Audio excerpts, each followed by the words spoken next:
Nous sommes dans des rêves éveillés, parfois des cauchemars éveillés. Et quand nous dormons, nous allons dans un rêve éveillé, parfois des cauchemars éveillés.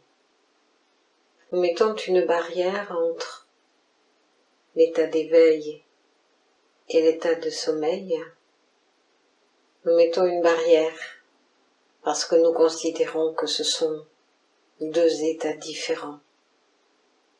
Nous passons de l'un à l'autre. Dans l'un, on dit qu'on est d'un côté dans le conscient et de l'autre dans l'inconscient, et dans l'autre, qu'on est d'un côté dans le conscient et dans l'autre dans l'inconscient. Il n'y a qu'une barrière entre les deux. C'est la barrière de notre mental. Il ne veut pas qu'elle s'ouvre. Et pourtant, il n'y a que le corps qui a besoin de dormir pour se reposer. La conscience n'en a nul besoin. Elle devrait être toujours en état d'éveil, mais elle l'est toujours en état d'éveil.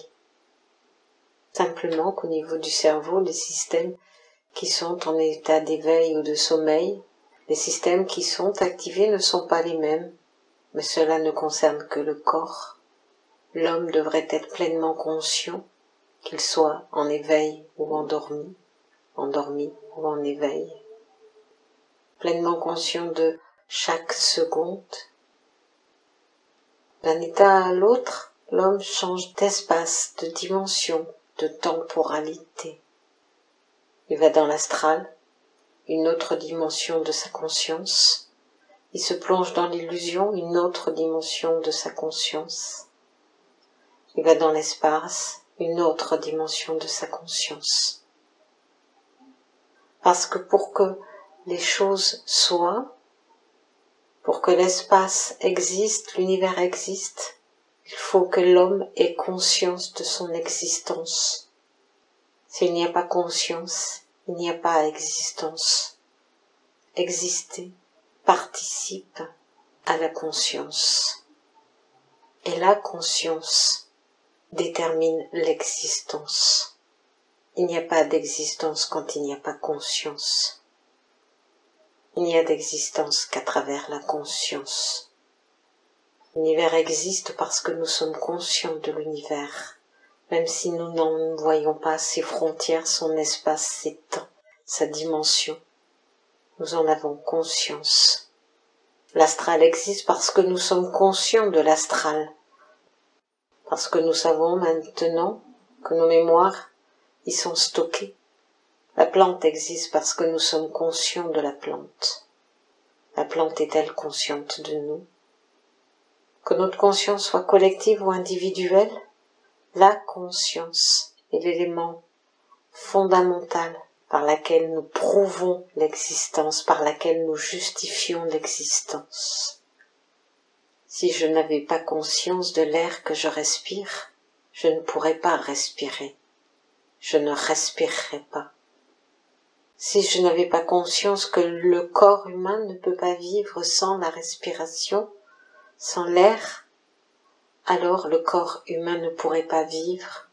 Et pourtant, a-t-il besoin de l'air pour vivre? C'est parce que je suis consciente qu'il a besoin de l'air pour vivre qu'il vit par la respiration.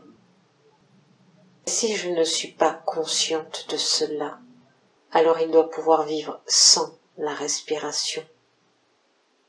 Il est étrange de noter, de remarquer comment être conscient est beaucoup plus important que les simples mots que je dis, parce que tout ce qui participe à exister autour de moi est issu de ma conscience, ou peut-être de mon inconscient. Tout ce qui contribue à exister autour de moi participe de ma conscience, et tout ce qui existe en dehors de l'espace physique dans lequel je suis participe de mon inconscient, c'est-à-dire au moment où je ne suis plus conscient d'un espace, mais au moment où je prends conscience d'un autre espace. Et je ne peux pas intégrer ces deux espaces parce que je me suis divisée en deux. ma conscience est partagée. Et parce qu'elle est partagée, elle est inconscience et conscience. Alors il faudra bien qu'à un moment, ces deux pôles se rejoignent pour n'en faire plus qu'un. Pour comprendre que si mon corps a besoin d'air pour vivre, c'est parce que j'ai la conscience que l'air est essentiel à la vie de mon corps. Mais si j'avais la conscience que l'air est inutile à la vie de mon corps, que lui-même peut s'en passer, alors mon corps pourrait vivre sans l'air. Est-ce que je peux détruire cette conscience-là? Cette conscience-là, c'est comme un programme qui est inscrit dans mon corps et qui dit « l'air est nécessaire à ma vie ». Comme je prends conscience de ce programme, j'estime que ce programme est vrai. Il participe à la vie du corps.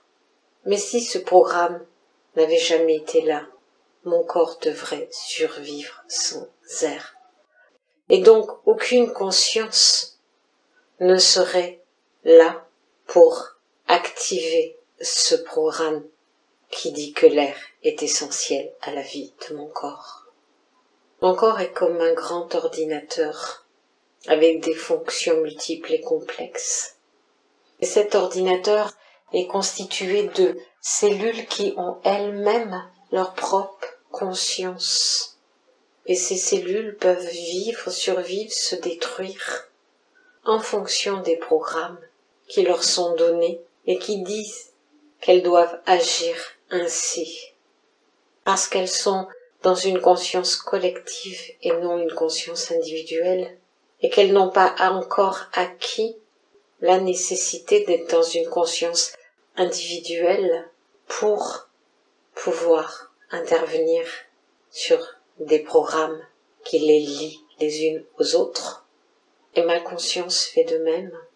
Elle est liée par une conscience collective et cherche à retrouver sa propre liberté à travers une conscience individuelle où elle-même pourrait manipuler les différentes dimensions de sa conscience, où elle-même pourrait parcourir les différentes dimensions de sa conscience, et où cette phase d'inconscience redeviendrait sa conscience et s'intégrerait dans sa conscience comme une dimension incontournable de sa conscience. On cherche beaucoup à l'extérieur des réponses, et les réponses sont dans notre propre conscience.